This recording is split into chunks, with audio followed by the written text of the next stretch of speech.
Ya bueno, mientras esto lo voy borrando. ¿Hay alguna duda hasta ahí, antes de ver el dibujo?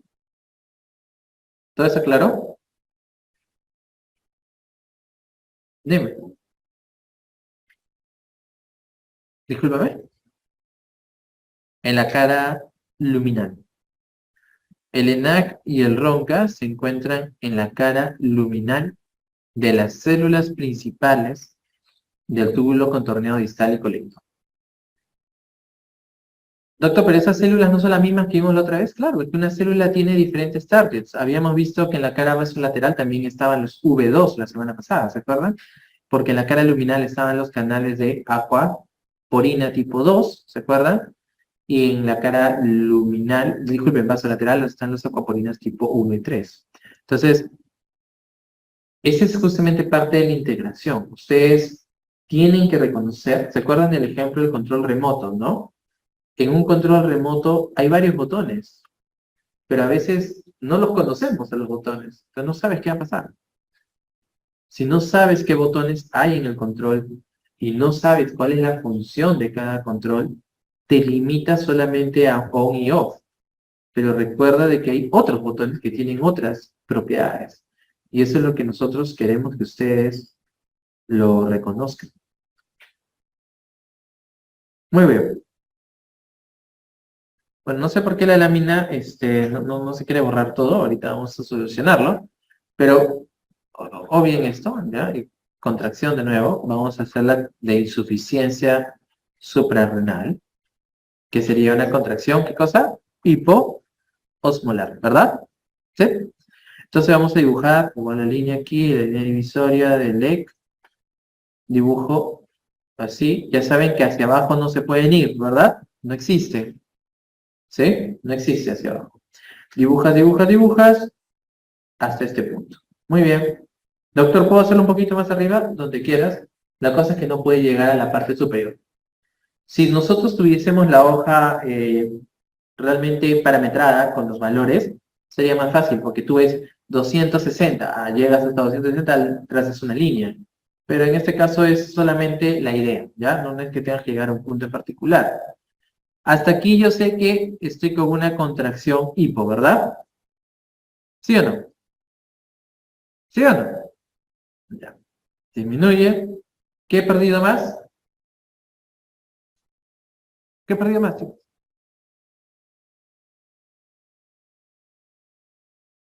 ¿Soluto o solvente? Solvente. Soluto, perdón. Soluto. Lo que tú, eso también tenemos que tenerlo claro. ¿Qué es lo que estoy viendo aquí? ¿Que aquí hay más agua o hay más soluto? Aquí hay más agua. ¿Está bien? Doctor, no entiendo, pues ha perdido, pero ha quedado más agua. Entonces, si ha quedado más agua es porque perdió más soluto. ¿Ok? ¿Está bien? Muy bien. Entonces, hasta ahí yo tengo una contracción hipo. Muy bien. Ahora, este es hipo y esto está normal, ¿verdad? Cuando un medio es hipo respecto al otro, ¿qué fenómeno se da? Lisis. Puede ser, siempre y cuando dependa de la fragilidad de la membrana. Entonces, ¿qué va a suceder? Va a pasar el volumen de esa forma. ¿Verdadero o falso? ¿Sí o no? Verdadero. Ahora, entonces el agua, que existe más agua en el LEC, va a tener que ir al líquido. Ese fenómeno es ósmosis, es correcto. Pero el fenómeno asociado respecto al medio podría estar relacionado al incremento de la turgencia que podría repercutir en lisis dependiendo de la fragilidad de la membrana. Es decir, no todas las células se van a lisar, pero dependiendo del valor y dependiendo de la fragilidad, sí podría suceder. El claro ejemplo son los eritrocitos. Entonces, pasa el agua, ¿y qué va a pasar con el volumen del líquido? Si pasas, tienes una jarra que por sí está llena, ¿qué va a pasar? Se va a rebalsar y se va a caer, ¿no? Ya no tienes toda la capacidad. Se supone que aquí está en toda su capacidad. Entonces, ¿a dónde va a ir? ¿Va a expandir? ¿Va a incrementarse? ¿Sí o no? Pero doctor, no entiendo, si es contracción.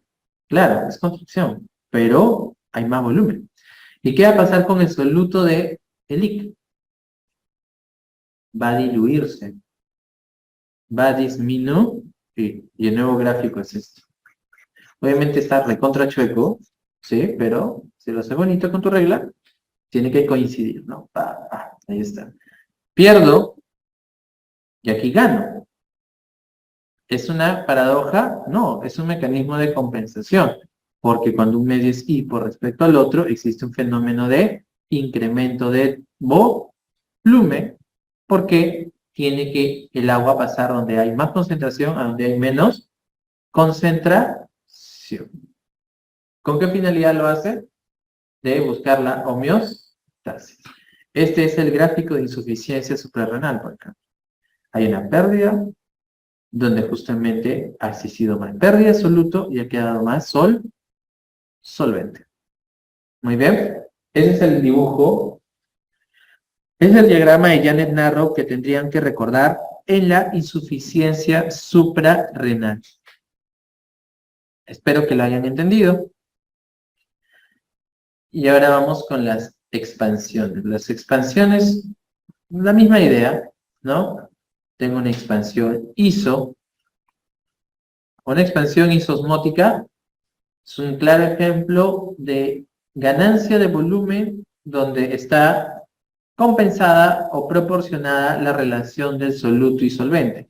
Por ejemplo, en la situación en donde yo le doy cloruro de sodio, ¿no? Al 9% o 9 por mil. En ese escenario va a existir una compensación y una ganancia compensada. Valga la redundancia ahí. Entonces vuelvo a dibujar esta línea aquí en el E, pero ahora ya no voy a dibujar por dentro del rectángulo, sino por fuera. Entonces esa es una expansión. Ha ganado volumen. Igual tienes el mismo orden, ¿no? Primero analizas qué gané, qué perdí, ¿verdad? Gané más soluto, gané más solvente. Eso es lo primero que te preguntas. Luego de ello, ¿qué va a pasar? ¿Qué me preguntaba? La osmolaridad. O te lo dan, o local, o lo calculas. Entonces tengo aquí la expansión, gano volumen, ¿ok? Y como gano volumen, yo tengo que ver si he ganado más agua o más soluto. Entonces imaginemos que es 280 a 290, el valor que te dan. Está entre los parámetros de normalidad. Entonces llego a este punto y ahí está mi nuevo gráfico. En el IC le va a pasar algo. ¿Cómo está el IC? ¿ISO, hiper o hipo? ISO. Y si un medio es ISO respecto al otro, ¿algún fenómeno? ¿Algún cambio de volumen, etcétera? No. El gráfico final es ese. Es una expansión iso-osmolar. Situación clínica, como le digo, la infusión de cloruro de sodio al 9 por mil, donde existe justamente una compensación, porque está existiendo una administración que es proporcionada respecto a soluto y solvente. Ahora imaginemos que me salió 320. ¿320 qué es? Ya es hiper, ¿verdad? Entonces, ¿qué gané más? De nuevo, esta línea aquí. Gano, gano, gano. ¿Me paso la línea superior o no? Muy bien. Entonces, hasta ahí está el hiper. Pero está saliendo por fuera el rectángulo. Ahora, ¿cómo está el IC versus el EC? El IC está normal, ¿verdad?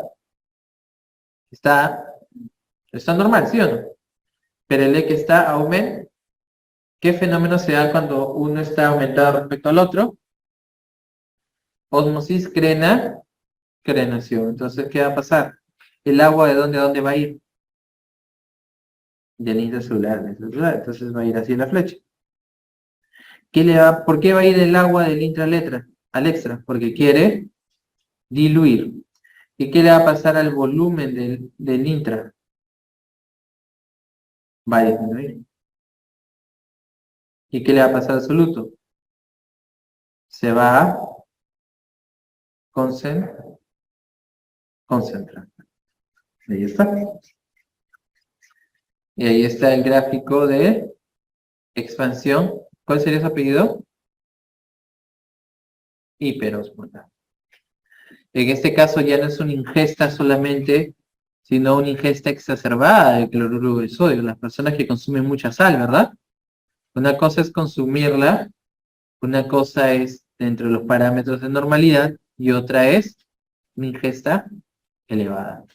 Entonces, justamente a las personas con hipertensión, ¿qué se les sugiere? Tener una dieta hiposódica, ¿verdad? Porque ¿qué va a suceder si tienen una dieta rica en sal? Jala más agua e incrementa el volumen e incrementa de esa forma la presión. Entonces lo estamos corroborando. Y por último, hasta ahí todo está bien, ¿no? Sí, es lo mismo que lo otro, solamente que ahora es expansión, pero es la misma premisa, el mismo análisis. Ahora vamos a hacer, ¿cuál nos falta? Hiposmolar, ¿no? Hiposmolar. En la expansión hiposmolar, ¿ok? En la expansión hipoosmolar, tenemos aquí la pérdida de volumen, pero, disculpen, la ganancia de volumen, pero con una disminución de la osmolaridad. ¿Está bien si lo dibujo así? ¿O lo dibujo hacia acá, hacia abajo? No, ¿verdad? Nunca hacia abajo, ¿ok? Nunca hacia abajo. Eso no tiene compatible con la vida. Entonces lo tengo ahí. Tengo una expansión.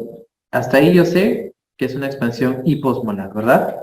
¿Qué va a suceder si es una expansión hiposmolar? ¿Qué fenómeno se va a dar ahora? Ahora ha habido un predominio de agua, ¿verdad?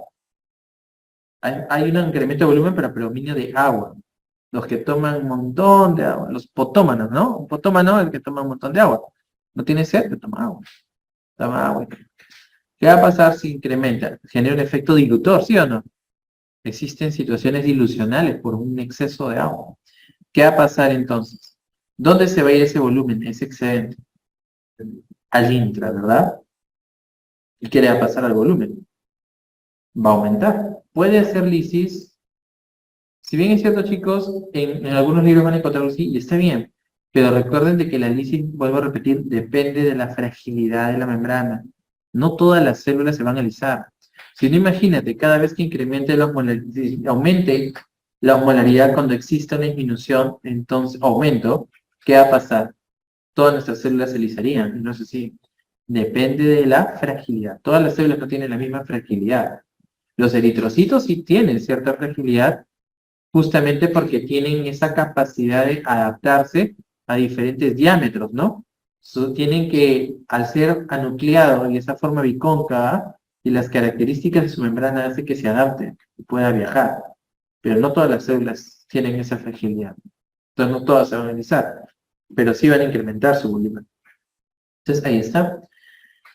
Y aquí está el nuevo dibujo, escenario, que sería una expansión hipoosmolar. Imaginemos que te salió 260, ¿no? Una expansión hiposmolar. Dicho esto, ¿qué situación clínica está asociada con este que deberías de recordar ahorita? La secreción inadecuada de hormona antidiurética. El famoso CIHAT. La hormona antidiurética ya habíamos hablado, ¿verdad? ¿Qué es lo que hace? ¿Dónde se sintetizaba? En el hipotálamo. ¿En qué núcleo? Supraóptico y paraventricular, sobre todo en el supraóptico. Ya habíamos visto que ahí se sintetizaba y luego se almacenaba en donde? En la neurohipófisis o hipófisis posterior. ¿Dónde se encuentra la hipófisis? O también llamada glándula pituitaria, en la silla turca del hueso esfenoides. Ahí se encuentra. Se sintetiza, se almacena. Y cuando hay un estímulo, se liberará. Ya saben cuál es el estímulo. El aumento de la osmolaridad. ¿Es el único? No, no es el único. pero es uno de los más importantes. Ahora, ¿qué pasa ahora si es que tú tienes una situación clínica en donde se secreta mucha más hormona antidiurética que lo que debería? ¿Qué va a pasar? Por lógica. Entonces tienes que recordar qué es lo que hace la hormona antidiurética normalmente, ¿sí o no? Ok, entonces vamos a recordar. La hormona antidiurética, ¿dónde es un target? Empezando por ahí. No, porque es una hormona. Muy bien. ¿A dónde se va a dirigir? ¿A qué células? Principales. Muy bien. Del túbulo contorneado distal y colector. ¿A qué cara se va a dirigir de la célula? ¿Ah? No. Vaso lateral. Pero sin miedo, porque susurran es fuerte. Vaso lateral.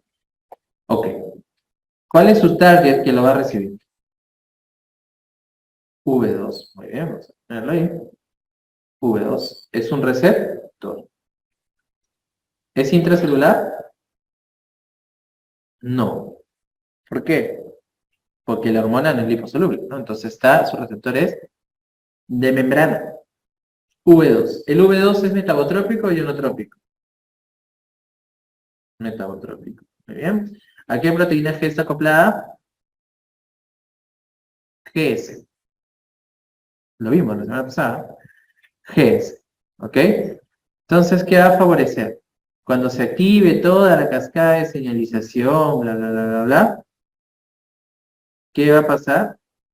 Se van a activar los canales de aquaporina. ¿Sí? Los número 2. ¿Y qué van a hacer estos canales? Resolverán agua. ¿Y cuál va a ser la finalidad? Incrementar el volumen, ¿sí o no? Ahora, estamos hablando de una situación clínica, ahora estamos hablando de una situación clínica donde el problema está en que se está secretando tanta hormona. ¿Qué es lo que va a pasar entonces? Si está secretando mucho de algo, su función va a estar aumentada. Entonces, ¿qué va a hacer? De alguna secreción inadecuada hormona antidiurética, ¿qué va a pasar con el paciente? Va a resolver tanta agua que va a incrementar el, miren el dibujo, ¿qué va a aumentar? El volumen, ¿sí o no? Y va a incrementar la presión. Eso es lo que va a suceder. En la secreción inadecuada de hormona antidiurética secretas tanta hormona que reabsorbes tanta agua que incrementa tanto el volumen que incrementa la presión. ¿Y por qué? Lo que sucede es que hay situaciones clínicas que está generalmente asociado postraumático o infeccioso, donde existe un problema a nivel justamente central que repercute en que se secrete mucha hormona. Generalmente preguntas de examen te viene un antecedente de un problema de una meningitis o puede venirte un antecedente de un accidente de tránsito, por ejemplo, de moto, donde te golpeas la cabeza, ¿no? Entonces, existe una repercusión que al final hace que se secrete mucha más hormona. Así como hay una situación clínica en donde se secreta mucha hormona, también hay una situación clínica en donde se secreta poca hormona. ¿Alguien sabe cómo se llama ese?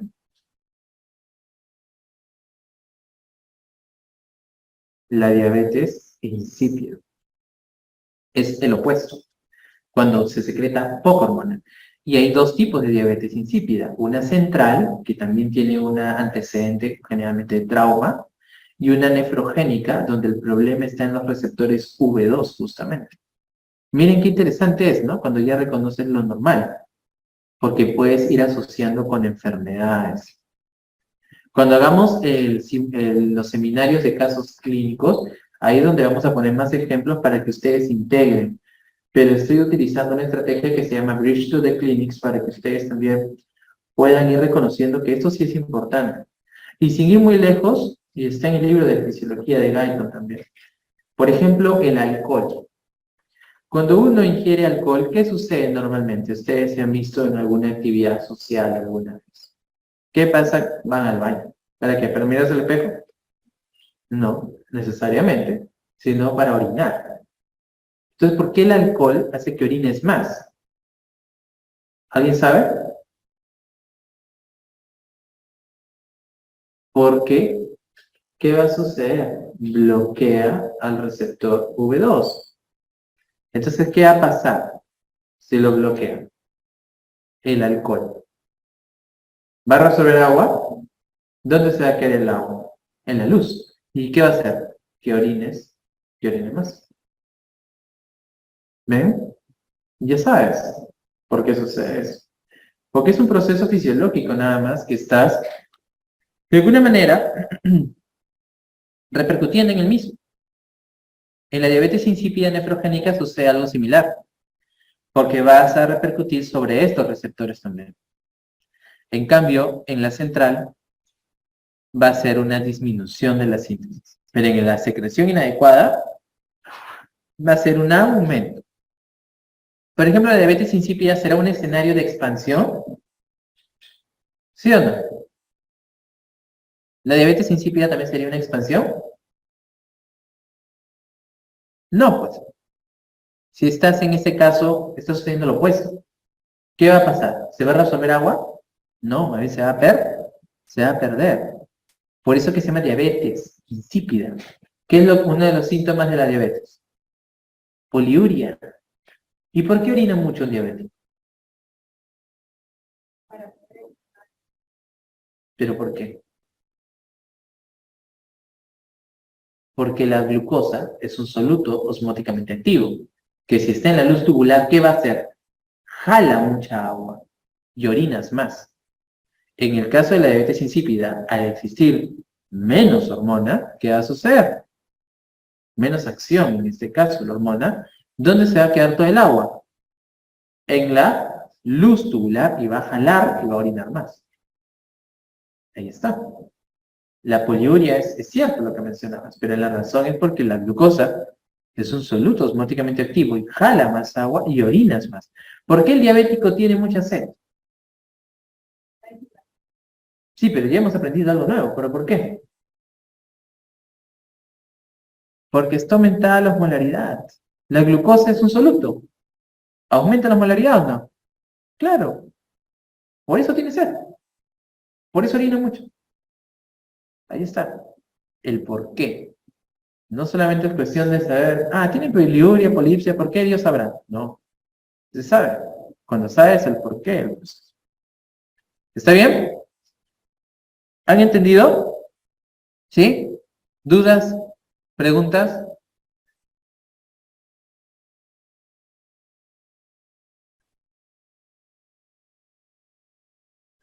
El otro.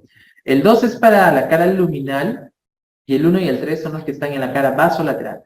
Son los que al final favorecen que el agua ingrese a la cara vasolateral. Hay más acuaporinas, en realidad, pero estas son las más preguntables, ¿no? Pero hay más, como hay 16, 17 isoformas, ¿no? Que están distribuidas. Pero estas son las más atribuibles que por lo menos ahorita nos gustaría que recuerden. En Nefro les vamos a compartir un poquito más de las otras para que las reconozcan dónde se encuentran. Pero está muy bien. ¿Alguna otra duda? ¿Han entendido? Preguntas, tú tienes una pregunta. ¿Ah? La confianza, normal, chicos. Estamos aquí para aprender. Igual la duda yo la voy a decir aquí para que los que nos acompañan de manera virtual la pueda también proyectar. Ellos escuchen cuál es la duda. A ver, ¿cuál es tu duda? ¿Todo está bien? Todo está fácil. No hay, ahí hay otra duda. En el centro de la sed está en el hipotálamo, en el núcleo hipotalámico lateral. Ujú. Muy bien. Yo sé que para los que no han llevado nada de fisio, estimados amigos del streaming o ustedes, es algo de repente un poquito más, no complejo, sino algo un poquito de repente retador ahorita, porque hay algunos términos que son nuevos, ¿verdad?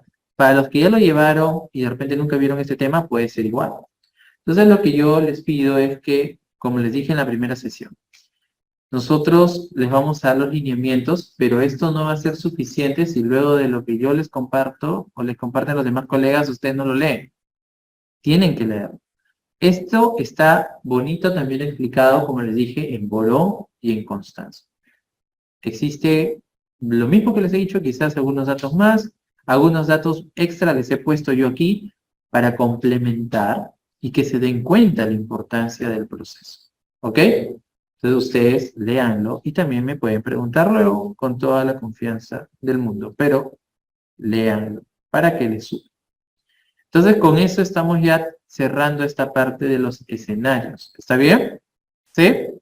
Me han dicho que está todo clarísimo, está bueno. Muy bien. Entonces, vamos a continuar. Ya hemos visto ejemplos, que fue lo que la semana pasada nos quedó un poco pendiente, pero ya habíamos analizado. Esta parte le hemos dado un tiempo prudencial porque realmente es, si se han dado cuenta, tiene bastantes escenarios, ¿no? Y tienen escenarios interesantes, importantes que van a ver. Diabetes insípida, secreción inadecuada de hormona antidiurética, insuficiencia suprarrenal. Son situaciones que se preguntan mucho en exámenes. Por ejemplo, en el ENAM del anteaño pasado, vino un cuadro de un paciente que tuvo tuberculosis, que afectó la glándula suprarrenal y que luego debutó con un cuadro de insuficiencia suprarrenal, relacionado a una disminución de la secreción de la aldosterona. Entonces, si no asociaba la relación del mismo, no podía reconocer el escenario, ¿no? Entonces, sí se preguntan, ¿no? Entonces, ténganlo por ahí mapeado cuando llegue ese momento. Y para la vida, sobre todo, ¿no? Muy bien.